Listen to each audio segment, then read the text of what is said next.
Morning students, कैसे हैं आप सब। उम्मीद करती हूँ आप लोग अच्छे होंगे। आज हम लोग पढ़ने वाले हैं 9th क्लास की ज्योग्राफी का सेकंड चैप्टर है, जिसका क्या नाम है, भारत का भौतिक स्वरूप। इसके फर्स्ट चैप्टर में हमने जाना कि किस तरह से फर्स्ट चैप्टर जो आपका था वो पूरा एक आपके रिवीजन के तौर पर था कि आपने जो 6th क्लास में पढ़ा या 7th क्लास में पढ़ा या 8th क्लास में पढ़ा, उन सबको इकट्ठा करके आपको बहुत छोटे से फॉर्म में समझाया गया था। ठीक है, अब हमने जो 6th 7th 8th क्लास में पढ़ा है उसको इन डिटेल पढ़ेंगे हम लोग इस सेकंड चैप्टर में। तो फर्स्ट चैप्टर में हम लोग ने जाना कि पृथ्वी क्या है, फिर हमने उसमें जाना कि किस तरह से पृथ्वी दो हिस्सों में बटी है, पानी है और एक हिस्सा मिट्टी का है ना। तो जो मिट्टी वाला हिस्सा है उसकी कितनी आकृतियाँ हो सकती हैं, कितने महाद्वीप हैं। जो पानी वाला हिस्सा है उसको हम क्या क्या कह सकते हैं, कितने बड़े बड़े महासागर हैं, ये सारी चीज़ें हमने जानी। फिर उसके बाद हमने ये जाना कि पृथ्वी जो है उसमें हमारे भारत की क्या स्थिति है, हमारा भारत कहाँ पे स्थित है। फिर हमने जाना भारत के पड़ोसी देश कौन कौन से थे, है ना, या कौन सी वो रेखा थी जो भारत को बराबर से लगभग दो हिस्सों में बांटती है। ये सारी चीज़ें हमने फर्स्ट चैप्टर में अच्छे से पढ़ी थी। क्वेश्चन आंसर्स भी जाने थे। अब अगर आपने वो वीडियो देख ली है तब तो बहुत अच्छी बात है, अगर नहीं देखी है तो आप लोग एक बार उस वीडियो को देखें ताकि आपको और अच्छे से समझ में आए। उसके बाद फिर आप ये वाली वीडियो देखेंगे, इसमें अब हम सेकंड चैप्टर को पढ़ाने वाले हैं। अब आपके इस वीडियो का पैटर्न भी सेम रहेगा बाकी वीडियोस के जैसा ही, कि इसमें सबसे पहले हम लोग जो आपका चैप्टर है उसको अच्छे से समराइज करेंगे, इंपॉर्टेंट पॉइंट को डिस्कस करेंगे और उसके बाद क्वेश्चन आंसर्स आपको बताऊंगी, आपको आंसर्स लिख के बताऊंगी ताकि आप लोग अगर नोट डाउन करना चाहें तो आप लोग नोट डाउन भी कर सकते हैं और अगर आप लोग लर्न करना चाहें तो लर्न कर सकते हैं। पूरी वीडियो को देखने के बाद अगर आपको कोई भी कन्फ्यूजन होती है या कोई भी ऐसा पॉइंट जो समझ में नहीं आता है तो आप कमेंट्स के थ्रू पूछ सकते हैं, मैं ज़रूर आपका जवाब दूंगी। तो चलिए पढ़ना शुरू करते हैं। तो जैसा कि आपको नाम से ही पता चल रहा है, भारत का भौतिक स्वरूप, भौतिक माने क्या होता है, ज़मीन, है ना, जो ठोस एरिया है, जो जिसको हम आसान ज़बान में ज़मीन कह सकते हैं, स्थल आकृति कह सकते हैं। ठीक है, तो अभी हम पूरे विश्व की बात नहीं करेंगे, हम सिर्फ और सिर्फ अपने भारत की बात करेंगे और इसमें हमें ना बहुत लगभग 6 तरीके के स्थल आकृतियाँ देखने को मिलेंगी, क्योंकि हमारे भारत में जो है अलग अलग, क्योंकि आप जानते हैं जो भारत एक ऐसा देश है जहाँ पे हर तरह के मौसम पाए जाते हैं। अब अगर आप अमेरिका वगैरह जाते हो तो वहाँ सिर्फ ठंड ठंड ठंड ठंड होती है या गर्मी गर्मी गर्मी गर्मी होती है ना। लेकिन हमारा एक भारत ऐसा देश है जहाँ पे सर्दी भी होती है, गर्मी भी होती है, बरसात भी आती है, नॉर्मल टेम्परेचर भी रहता है जिसे हम स्प्रिंग या ऑटम कह सकते हैं, है ना। तो ये सारी चीज़ें हैं। तो चलिए अब हम लोग इस चैप्टर को पढ़ना शुरू करते हैं। तो देखिए, जैसा कि आप सब जानते हैं, ये हमारे भारत के मैप का, जो हमारा भारत है उसका ऊपरी हिस्सा आपको दिखाया गया है, जिसमें आपको हिमालय पर्वत को बताया गया है। और आप सब लोग जानते हैं कि हिमालय पर्वत जो है वो एक शील्ड का काम करता है ना। इधर चीन वगैरह की तरफ से ये हमें शील्ड की तरह से काम करता है, प्रोटेक्ट करता है। ये पूरा आपका हिमालय पर्वत श्रृंखला कहलाता है। देखिए, हिमालय पर्वत श्रृंखला भी है पूरी एक, और एक हिमालय पर्वत भी है पर्टिकुलर। ठीक है, आप कंफ्यूज नहीं होंगे। तो ये पूरी हिमालय रेंज है, इसको 3 हिस्सों में डिवाइड किया जाता है। जब आप लोग आगे जाएंगे तब आपको बहुत अच्छे से समझ में आएगा। फिलहाल मैं वर्बली ऊपर ऊपर से आपको समझाऊंगी जितने की आपको ज़रूरत है। ठीक है, चलिए तो आगे पढ़ते हैं। तो देखिए, यहाँ पे आपको पहले पॉइंट में बता दिया गया है कि भारत के जो मुख्य भौतिक वितरण है, भौगोलिक या भौतिक, एक ही चीज़ है ये। तो ये 6 प्रकार के होते हैं आपके। पहला आपका हिमालय पर्वत श्रृंखला, फिर उत्तरी मैदान, फिर प्रायद्वीपीय पठार, फिर भारतीय मरुस्थल, फिर तटीय मैदान और उसके बाद द्वीप समूह। तो इस तरह से कुल ही आपके 6 प्रकार हैं जिसको हम अच्छे से डिस्कस करेंगे। तो फर्स्ट पॉइंट है आपका हिमालय पर्वत श्रृंखला।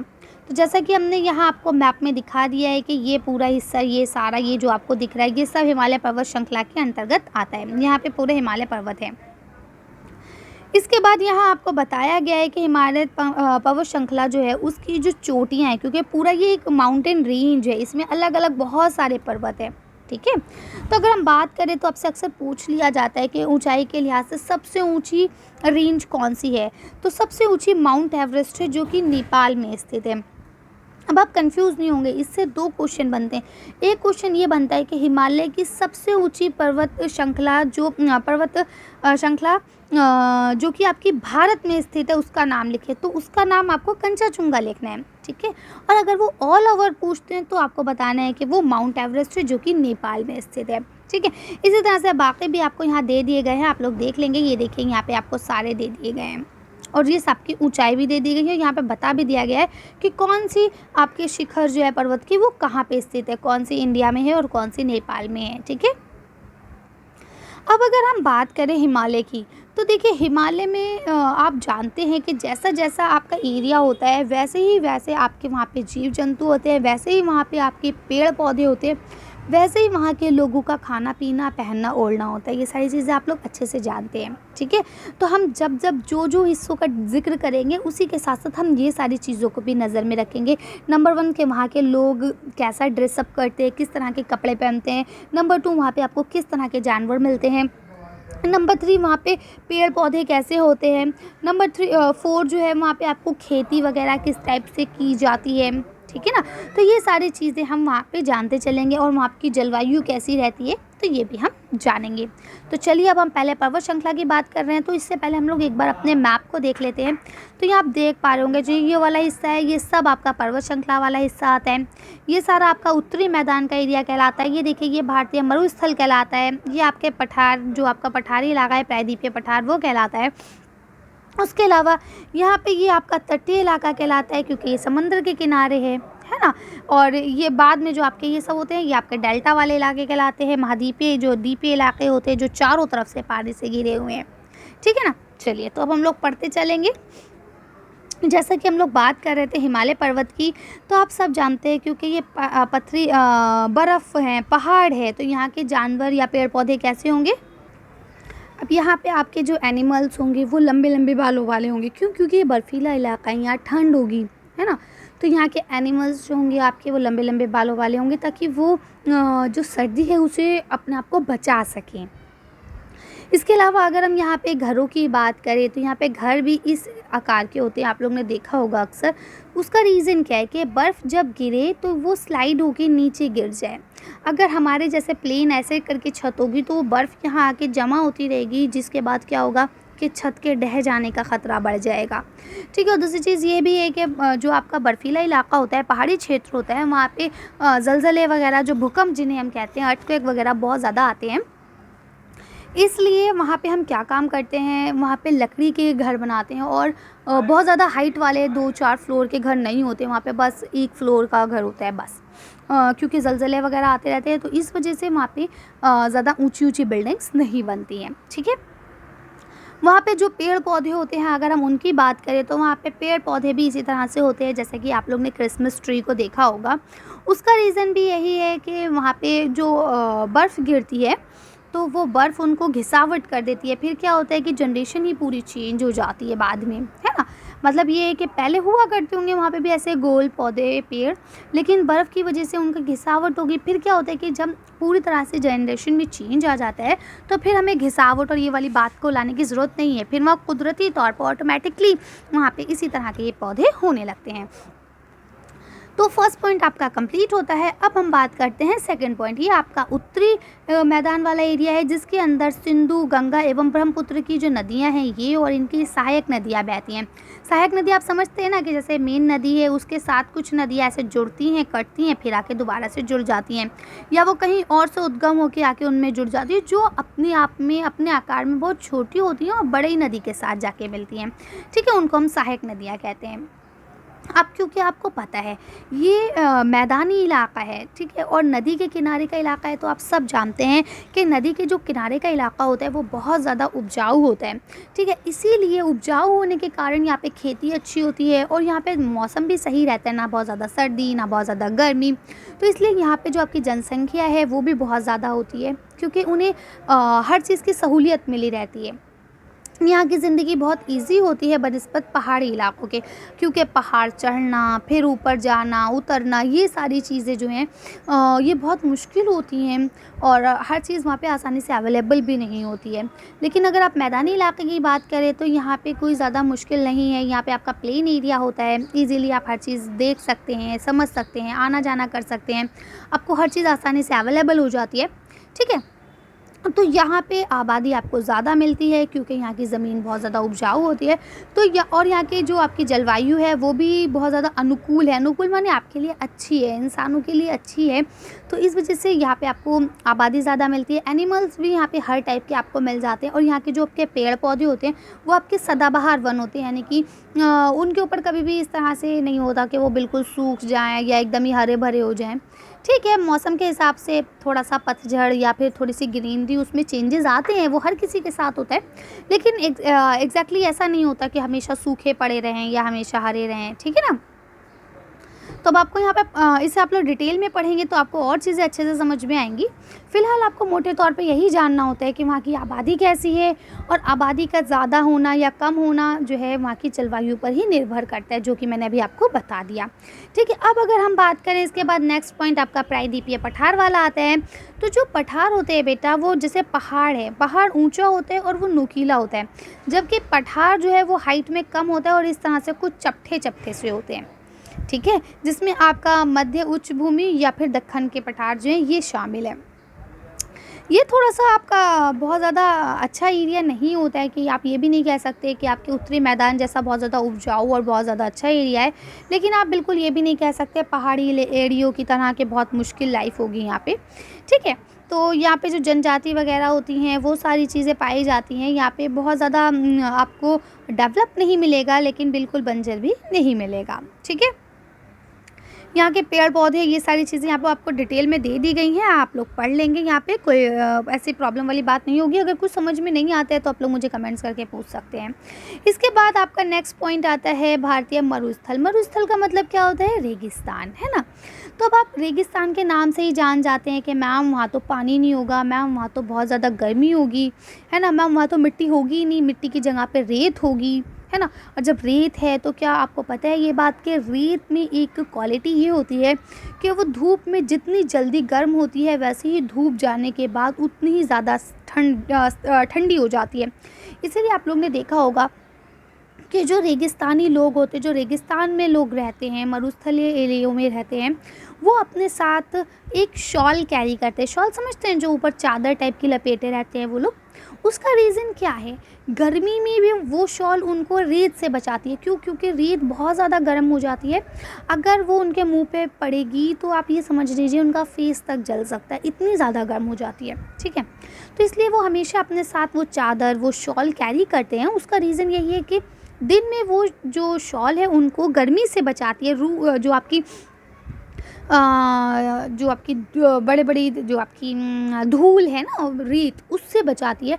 और वहीं अगर आप बात करें रात में, तो रात में वहाँ का मौसम बहुत ज़्यादा ठंडा हो जाता है, तो वही शॉल उन्हें उस ठंड से भी प्रोटेक्ट करती है, उस ठंड से भी उन्हें बचाती है।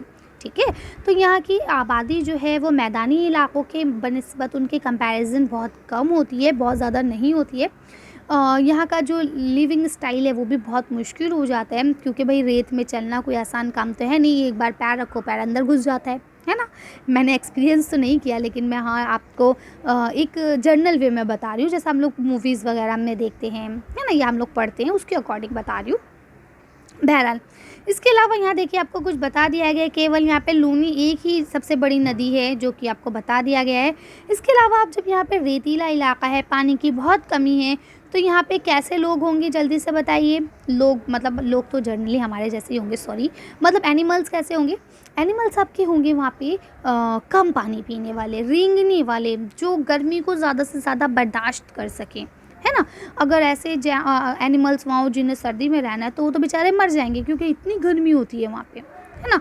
तो ऐसे एनिमल्स होते हैं जो मिक्स्ड बॉडी टेम्परेचर रखते हैं, कि गर्मी में भी वो सर्वाइव कर जाएं और सर्दी में भी वो सर्वाइव कर लें। ठीक है ना? इसके अलावा यहाँ पे पेड़ पौधे कैसे पाए जाते हैं? कांटेदार, नोकीले, झाड़ियाँ, है ना? क्यों? क्योंकि इनको अच्छे से पानी नहीं मिल पाता है, तो इसलिए इनका जो एक स्ट्रक्चर है जो प्लांट्स वगैरह का, वो कैसा हो जाता है? कांटेदार हो जाता है। जैसे कि आप लोग जानते हैं कैक्टस है ना? तो यहाँ पे आपको कटीले वन मिलते हैं, कांटेदार झाड़ियाँ होती हैं, ये सारी चीज़ें आपको मिलती हैं। आप लोग इसे डिटेल में स्टडी कर लेंगे और इसमें बाकी और कोई बहुत मुश्किल चीज़ें नहीं होंगी इसमें, ठीक है ना। जो मैं आपको बता रही हूँ, क्योंकि देखिए इसमें जो आपके क्वेश्चंस आते हैं, इसमें एक क्वेश्चन आपका 6 मार्क्स का आ जाता है कि भारत की जो विभिन्न भू आकृतियाँ हैं उनका वर्णन कीजिए उदाहरण सहित, ठीक है। तो आपको ये 6 के 6 आपको बताने होते हैं कि ये आकृतियाँ हैं, और बताना होता है कि यहाँ पे बहुत शॉर्ट नोट लिखना होता है आपको, क्योंकि आप 6 को लिखेंगे शॉर्ट भी लिखेंगे तब भी आपका 1-1.5 पेज का आंसर हो जाता है ना। तो अब आपको क्या करना है, हर पॉइंट को लिखना है। पर्वतीय इलाका, फिर वहाँ पे बता देना ये पर्वतीय इलाका है, यहाँ पे पेड़ पौधे और मतलब पहाड़ होते हैं, ये ठंडा इलाका होता है, यहाँ पे एनिमल्स जो होते हैं उनके लंबे लंबे बाल होते हैं ताकि वो सर्दी में अपने आप को ज़िंदा रख सकें, सर्दी से बचा सकें।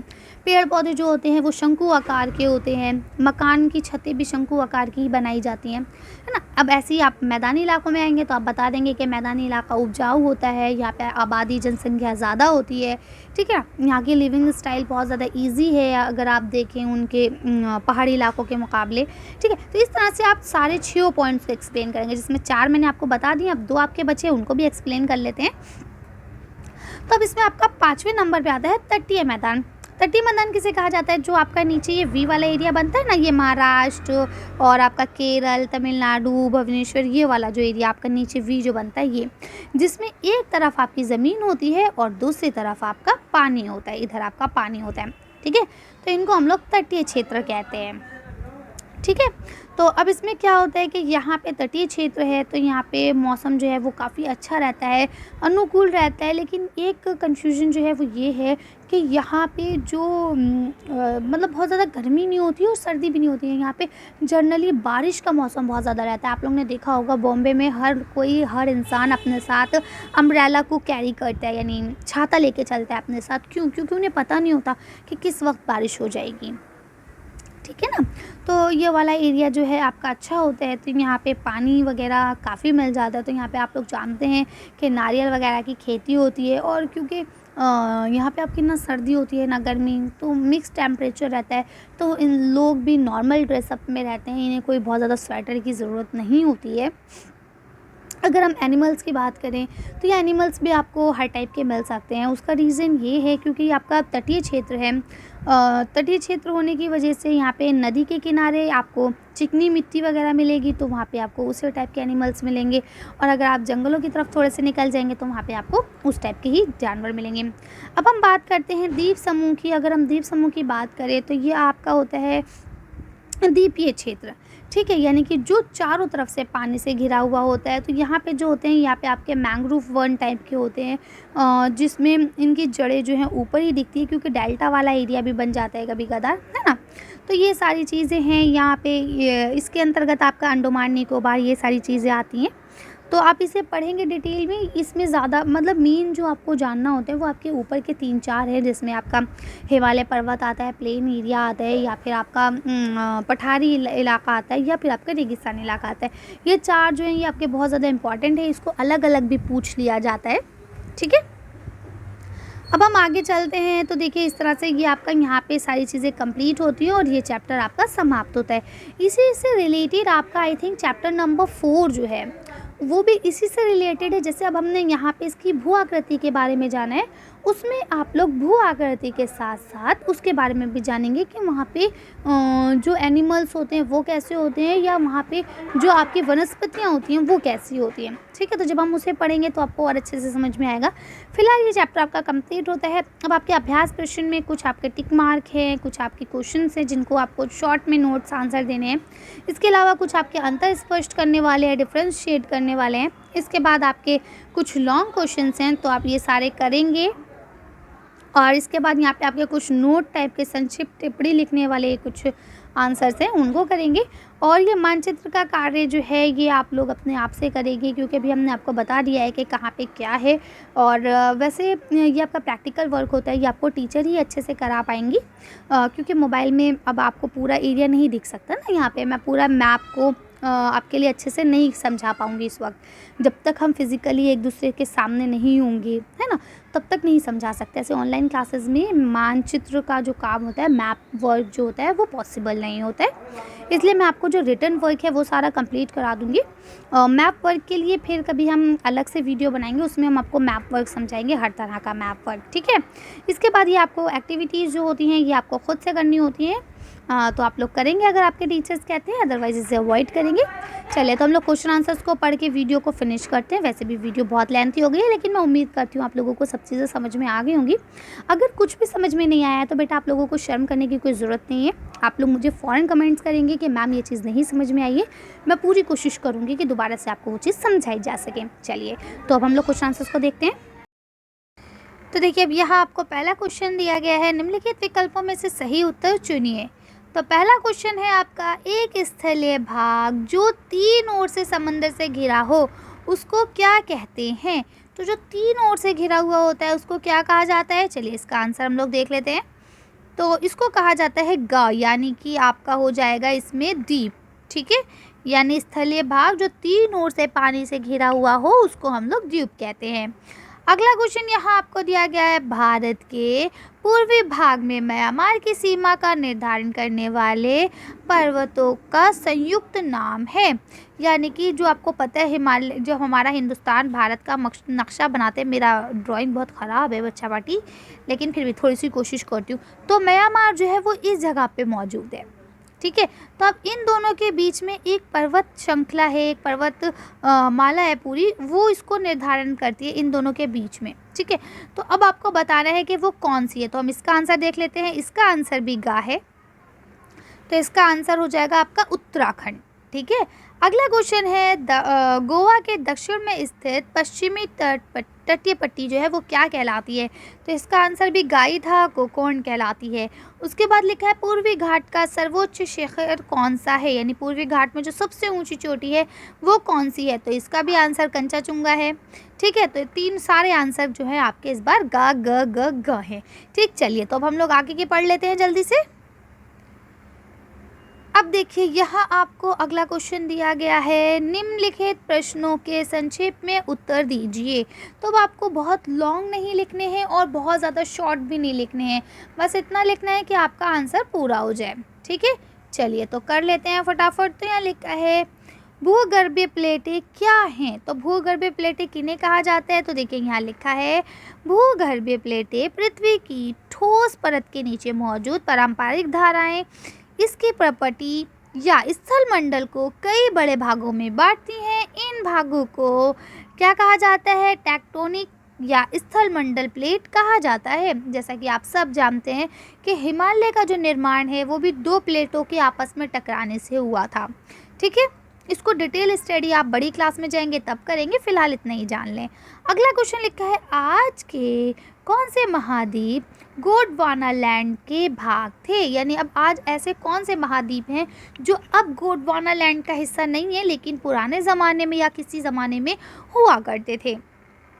तो आप इसका आंसर लिखेंगे, गोंडवाना भूमि में वर्तमान में भारत, ऑस्ट्रेलिया, दक्षिणी अफ्रीका एवं दक्षिणी अमेरिका एक ही भूखंड में शामिल थे। ये दक्षिणी गोलार्ध में स्थित था, यानी कि ये पूरा एक ही हिस्सा था, ठीक है। लेकिन बाद में प्लेटों के टकराने की वजह से ये डिवाइड होता गया, टूटता गया और अलग अलग होता गया। और समय समय पर जब आप 11वीं क्लास की ज्योग्राफी पढ़ेंगे तब आप देखेंगे कि हमारा जो भारत के मैप जो आपको यूँ दिखता है वो कितना ज़्यादा इस तरह से तब्दील हो चुका है, यानी अपनी जगह से बहुत ज़्यादा मूव कर चुका है। वो हमें फ़ौरन नहीं पता चलता है, ये हमें एक लंबे समय अवधि के बाद पता चलता है कि किस तरह से मूव कर रहा है। उसका रीज़न ये है कि जिस ज़मीन पे हम रह रहे हैं कहीं ना कहीं उसके नीचे भी पानी है, ठीक है, और वो उस पानी पे तैरता रहता है, ठीक, लेकिन बहुत स्लोली, इतना स्लोली कि मतलब हमें 1000 साल बाद पता चलता है कि अरे इसकी तो स्थिति चेंज हो गई है। एकदम से हम उसको कैप्चर नहीं कर सकते, नोटिस नहीं कर सकते हैं, ठीक है। चलिए अगला क्वेश्चन लिखिए। तो यहाँ लिखा है, बाबर किसे कहा जाता है। तो बाबर क्या है। तो लिखा है, बाबर वह तंग पट्टी है जिसका निर्माण कंकड़ों के जमा होने से होता है, जो कि शिवालिक की ढाल के समांतर सिंधु एवं तीस्ता नदी के बीच पाई जाती है। ठीक है, अब क्या होता है आप जानते हैं, जब नदी पहाड़ी इलाकों से नीचे आती है मैदानी इलाकों में, तो जब वो पहाड़ी इलाकों से आती है तो वो कुछ घिसावट करती हुई आती है ईंटें पत्थरों की। तो जो घिसावट होती है वो मलबा वो अपने साथ ले आती है, लेकिन जैसे ही वो प्लेन एरिया पे आती है तो वो अपने साइड में वो मलबा छोड़ती चलती है। तो वो इतना ज़्यादा रगड़ चुका होता है कि वो बहुत ज़्यादा उपजाऊ हो चुका होता है। ठीक है, इसीलिए कहा जाता है कि नदी के तट वाला जो इलाका होता है जिसे हम वेटलैंड बोलते हैं इंग्लिश में, वो बहुत ज़्यादा उपजाऊ होता है। ठीक है, तो यहाँ पे आपको बता दिया गया है कि ये वही नदी के बीच का हिस्सा होता है। इस पट्टी का निर्माण पहाड़ियों के नीचे उतरते समय विभिन्न नदियों द्वारा किया जाता है। सभी नदियाँ बागर पट्टी में आकर विलुप्त हो जाती हैं, जैसा कि ये आपने पढ़ लिया जो भी मैंने आपको समझाया। आगे यहाँ लिखा है हिमालय के 3 प्रमुख विभागों के नाम उत्तर से दक्षिण के क्रम में लिखिए। जैसा कि हमने उस दिन आपको बताया था कि हिमालय जो है वो एक पूरी पर्वत श्रृंखला है ना, तो उसको ऐसे करके 3 पट्टियों में बांटा जाता है। अब आपको उत्तर से दक्षिण की तरफ लिखना है कि सबसे ऊपरी पट्टी का क्या नाम है, उससे नीचे वाली पट्टी का क्या नाम है और 3rd नंबर की पट्टी का क्या नाम है। तो देखिए सबसे पहले जो है वो महान या फिर आंतरिक हिमालय कहलाता है, सबसे उत्तरी भाग है जिसे महान या आंतरिक हिमालय या अथवा हिमद्री कहा जाता है। ठीक है, इसके बाद देखिए दूसरे जो बीच नंबर पे आता है उसे हम लोग हिमाचल या निम्न हिमालय कहते हैं। ठीक है, उसके बाद जो सबसे लास्ट में आता है वो आपका शिवालिक कहलाता है। तो इस तरह से ये तीनों आपके हो जाएंगे, आप लिख लेंगे, कोई बहुत बड़ी चीज़ नहीं है, इसे शॉर्ट में लिखना है। देखिए यहाँ पे आपको एक्सप्लेन इसलिए कर दिया गया है, कभी कदार ये आपका जो है ना 6 मार्क्स में आ जाता है। तो अगर 6 मार्क्स में आएगा तो आपको ये पूरा एक्सप्लेन करना पड़ेगा, अदरवाइज़ अगर ये आपके 1-2 मार्क्स में आता है तो बस आपको यहीं पर इतनी चीज़ें सिर्फ ये हेडिंग डाल के छोड़ देना है। ठीक है ना। अब हम करते हैं आपका 5th क्वेश्चन। तो यहाँ लिखा है अरावली और विंध्याचल की पहाड़ियों में कौन सा पठार स्थित है। तो देखिए यहाँ आपका लिखा है अरावली और इसमें जो पठार है वो है मालवा पठार। ठीक है, उसके बाद लास्ट का जो आपका इसमें क्वेश्चन लिखा है भारत के उन द्वीपों के नाम बताइए जो प्रवाल भक्ति के हैं। देखिए प्रवाल भक्ति किसे कहा जाता है आप समझते हैं, जब पानी में ना कुछ ऐसे एनिमल्स होते हैं जो बहुत बड़े होते हैं, शवाल जिन्हें भी कहा जाता है। ठीक है, तो जब उनकी डेड बॉडी होती है, जब वो मर जाते हैं तो वो एक जगह इकट्ठा होने लगते हैं और वो इतने ठोस हो जाते हैं बनने के बाद कि पूछिए मत। इसी तरह से ना आपकी ज़मीन का निर्माण होने लगता है, तो यही आपके होते हैं। तो इसमें आपका लक्षद्वीप समूह आ जाएगा। ठीक, नेक्स्ट पढ़ते हैं। अब यहाँ लिखा है निम्नलिखित में अंतर स्पष्ट कीजिए। तो सबसे पहले आपको करना है अपसारी और अभिसारी भूमिगत जो प्लेटें हैं उनके बारे में। तो ये अंतर स्पष्ट करने के क्वेश्चन ज़रूर आते हैं, आप लोग इन्हें अच्छे से पढ़ लेंगे। तो देखिए अपसारी और इसमें जो अंतर है, उसके बाद आपको बांगर और खादर में करना है, उसके बाद पूर्वी घाट और पश्चिमी घाट में करना है। ठीक है, तो देखिए पहले अपसारी और अभिसारी जो आपकी भूमिगत प्लेटें हैं उनके बारे में। तो देखिए ये वे प्लेट जो एक दूसरे की ओर आती हैं तथा अपसारी परस्पर सीमा का निर्माण करती हैं, यानी एक दूसरे की तरफ आ रही हैं। ठीक है, ये इधर जाएगी तो ये इधर आएगी, एक दूसरे की ओर आ रही हैं। ठीक है, इन्हें आपसी संबंध करते हैं तो इन्हें हम लोग अपसारी प्लेटें कहते हैं। अभिसारी ये वे प्लेटें जो एक दूसरे से दूर जाती है कि ये इधर जाएगी और ये वाली इधर जाएगी। ठीक है, तो ये क्या करती हैं, ये परस्पर सीमा का निर्माण नहीं करती है, इसीलिए इसे अपसारी भूमि कहा जाता है। तो इसे आप लोग कर लेंगे। चलिए आगे बढ़ते हैं। अब यहाँ आपको नेक्स्ट क्वेश्चन दिया गया है बांगर और खादर में अंतर बताइए। तो देखिए यहाँ लिखा है बांगर पुरानी जड़ोड़ मृदा होती है, यानी पुरानी मिट्टी होती है जड़ोड़ मिट्टी, जबकि खादर जो है ये नई जड़ोड़ मिट्टी होती है। ठीक है, ये मृदा नदी के बेसिन से दूर पाई जाती है, ये मृदा नदी बेसिन के पास पाई जाती है। ठीक है ना, समझते हैं नदी बेसिन, नदी जो अपने इर्द गिर्द का एरिया होता है उसकी बात हो रही है नदी बेसिन। उसके बाद लिखा है ये भूमि कम उपजाऊ होती है तथा खेती के लिए आदर्श नहीं होती है, और क्योंकि ये नदी से दूर पाई जाती है ना।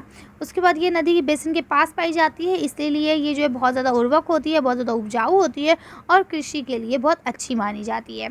ठीक है, अब बात करते हैं आपका पूर्वी तट और पश्चिमी घाट। ये इसके बारे में घाट या तट एक ही चीज़ है, ठीक है, कंफ्यूज मत होइएगा।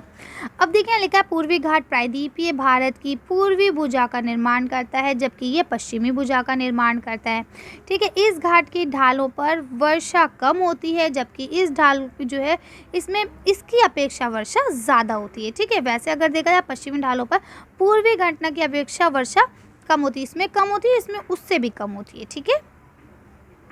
उसके बाद देखेंगे यहाँ क्या कहते हैं, पूर्वी घाट सतत नहीं है, ये अनियमित है। बंगाल की खाड़ी में गिरने वाली नदियों ने इनको काट दिया है, ठीक है। ये जो है ये सतत है, इनको केवल दरों के द्वारा ही पार किया जा सकता है, ठीक। इसके बाद यहाँ देखिए लिखा है ये बंगाल की खाड़ी के समांतर स्थित है, ये अरब सागर के समांतर स्थित है, क्योंकि ये पूर्व में है, ये पश्चिम में है, ठीक है ना। अब क्या लिखा है, इसकी सबसे अधिक ऊंचाई वाली जो पहाड़ी है वो महेंद्रगिरी है, ठीक है। वह जवादी है, इसकी कौन सी है, इसमें आपकी अगर देखें सबसे ऊंचाई वाली जो चोटी है उसमें अनामलाई मुडी जो है वो है और डोडा है, ठीक है। तो इस तरह से आप इसे कर सकते हैं। अब यहाँ आपके थोड़े लॉन्ग क्वेश्चन वाले आ गए हैं, जिसमें आपको बहुत लंबा लंबा आंसर देना है, जो ऐसे टाइप क्वेश्चन होते हैं, ठीक है। बताइए हिमालय का निर्माण कैसे हुआ था। तो देखिए मैं आपको बता दूं हिमालय का निर्माण कैसे हुआ था कि दो आपकी प्लेटें थीं जो एक दूसरे की तरफ आ रही थीं। उसमें क्या होता है कि जो प्लेट ज़्यादा स्पीड से आती है वो ऊपर चढ़ जाती है। एग्जाम्पल के तौर पे देखिए बहुत अच्छा सा एग्जाम्पल मैं आपको बताती हूँ, लेकिन कभी अल्लाह ना करे ऐसा हो। लेकिन आपने अक्सर देखा होगा कि दो गाड़ियों में एक्सीडेंट होता है अगर, तो हमेशा एक गाड़ी ऊपर चढ़ जाती है और एक गाड़ी नीचे दब जाती है। ऐसा क्यों होता है? इसका रीज़न ये होता है बेटा, जो गाड़ी स्पीड से आ रही होती है वो अपनी स्पीड पे काबू नहीं कर पाती और जो स्लो आ रही होती है उसके ऊपर चढ़ जाती है, ठीक है। सेम प्लेटों के साथ भी यही होता है कि जो प्लेट धीरे धीरे मूव कर रही है वो और जो स्पीड में मूव कर रही है वो जब आपस में टकराती हैं तो धीरे वाली नीचे दब जाती है और जो स्पीड में मूव कर रही है वो ऊपर चढ़ जाती है। इसी तरह से दो प्लेटें जब टकराई, धीरे वाली नीचे हो गई और ऊपर वाली उठती चली गई और उठते उठते इतनी हाई हो गई कि उसने हिमालय का निर्माण कर दिया। और बाकी जो साइंटिफिक तरीके हैं बाकी वो सब यहाँ आपको दिया गया है, आप इसे पढ़ लेंगे, अपने हिसाब से आंसर लिख लेंगे। चलिए अगला क्वेश्चन पढ़ते हैं। अब देखिए यहाँ आपको 5वां क्वेश्चन दिया गया है, इसमें लिखा है आपका भारत के प्रमुख भू आकृति विभाग कौन कौन से हैं और इनमें हिमालय क्षेत्र तथा प्रायद्वीपीय पठार के उच्चावल लक्षणों में अंतर बताइए। तो पहले आपको 6 के बारे में बताना है जो कि यहाँ आपको दे दिए गए हैं, यही 6 भू आकृतियाँ हैं। उसके बाद अब देखिए 2 में अंतर बताया गया है, ठीक है। तो अब आपको 2 में अंतर बताना है, अदरवाइज़ क्या होता है कभी कदार सिर्फ ये 6 में आ जाता है और थोड़ा सा कहते थे तो थोड़ा सा संक्षेप में इन्हें बताइए भी, तो आपको सबको थोड़ा थोड़ा बताना पड़ता है जैसा कि मैंने पढ़ाते टाइम आपको बताया था, ठीक है। तो चलिए अब यहाँ पे हिमालय क्षेत्र में जो उच्चावच है उसको देख लेते हैं आंसर।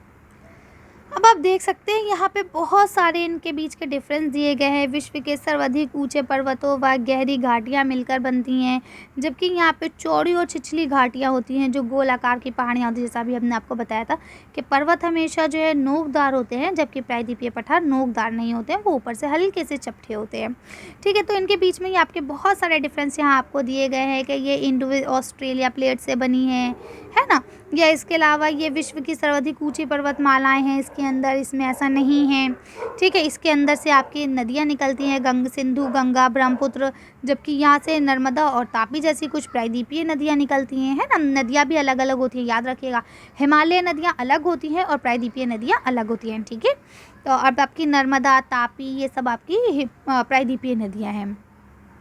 कृष्णा, गोदावरी ये सब उधर से निकलने वाली प्रायद्वीपीय पठारों से निकलने वाली नदियाँ हैं, ठीक है। तो यहाँ देखिए आपको इनके बीच के 13 डिफरेंस बता दिए गए हैं, जो आपको अच्छे लगे इसमें से 5-6 आप लिख सकते हैं आसानी से, जो इजी से आपसे याद हो जाए, ठीक है। चलिए आगे बढ़ते हैं। लास्ट का ये आपका छठा जो क्वेश्चन है इस वक्त, ये भी बहुत लेंथी क्वेश्चन है। इसमें बोला गया है भारत के उत्तरी मैदानों का वर्णन कीजिए, कि भारत के उत्तरी मैदान क्या है। देखिए इस तरह के क्वेश्चन आपके एग्जाम्स में नहीं आते हैं क्योंकि इनका कोई फैक्ट नहीं बनता है। अब आप इतनी डिटेल वाली बातें नहीं याद कर सकते, तो ये आपकी क्लास के आपके लेवल के हिसाब से बहुत हाई क्वेश्चन हो जाते हैं, इसलिए इस तरह के क्वेश्चन अवॉइड किए जाते हैं।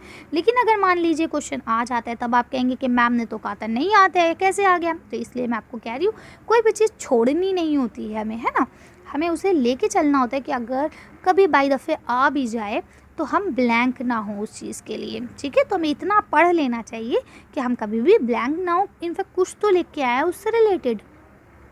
तो अब देखिए आपको पता है ये जड़ोल मृदा से बना हुआ है, क्योंकि ये आपकी नदी बेसिन के बराबर का एरिया है, ये बहुत उपजाऊ होता है ना। इसके अलावा यहाँ देखिए ये आपको इसका डिस्टेंस वगैरह बता दिया गया, कहाँ से कहाँ तक फैला हुआ है। इसके अलावा यहाँ की जलवायु जो है वो बहुत अच्छी होती है ना। कृषि की दृष्टि से बहुत उपजाऊ होती है, इसीलिए यहाँ की जनसंख्या जो है वो बहुत अधिक होती है ना। अब यहाँ पे जब आपका अच्छा एरिया है तो इसमें कौन कौन से एरिया, पंजाब, ये सारी चीज़ें आ जाती है। पंजाब, उत्तर प्रदेश आपका, है ना, बिहार, हरियाणा, ये सब इसके अंतर्गत आ जाते हैं। ये देखिए यहाँ लिखा हुआ है हरियाणा, दिल्ली, उत्तर प्रदेश, बिहार, झारखंड, ठीक है, पश्चिम बंगाल, ये सारी चीज़ें जो हैं ये आपके उत्तरी मैदान के अंतर्गत आ जाती हैं। यहाँ पे जलवायु अच्छी होती है। तो ये सारे पॉइंट जो मैंने आपको एक चैप्टर पढ़ाते टाइम बताए थे वो सब आप एक्सप्लेन कर देंगे। अब यहाँ निम्नलिखित पर संक्षेप टिप्पणियाँ लिखनी है, यानी कि शॉर्ट नोट्स लिखने हैं। भारतीय मरुस्थल क्या है, कैसे होते हैं, इसके ऊपर उसके बाद आपको मध्य उच्च भूमि के बारे में बताना है, और फिर भारतीय द्वीपीय समूहों के बारे में बताना है। तो इन सब पे शॉर्ट नोट लिखने हैं। अक्सर ये आपके आ जाते हैं। शॉर्ट नोट में आपको 3-4 ऑप्शन दिए जाते हैं, जिसमें 1-2 आपको करने होते हैं। ठीक है, तो चलिए इसके आंसर्स भी पढ़ लेते हैं। देखिए यहाँ आपको तीनों के आंसर्स दे दिए गए हैं। तो आप जानते हैं भारतीय मरुस्थल कैसा है। यहाँ पे थार नाम का रेगिस्तान है ना। और आप जानते हैं कि यहाँ पे बहुत ज़्यादा बालू होती है, यहाँ ये जो है वर्षा बहुत कम होती है। और इसमें आपका जो राजस्थान जयपुर वाला एरिया है, ये सब फैला हुआ है इसके अंदर, यहाँ तक रेगिस्तान है।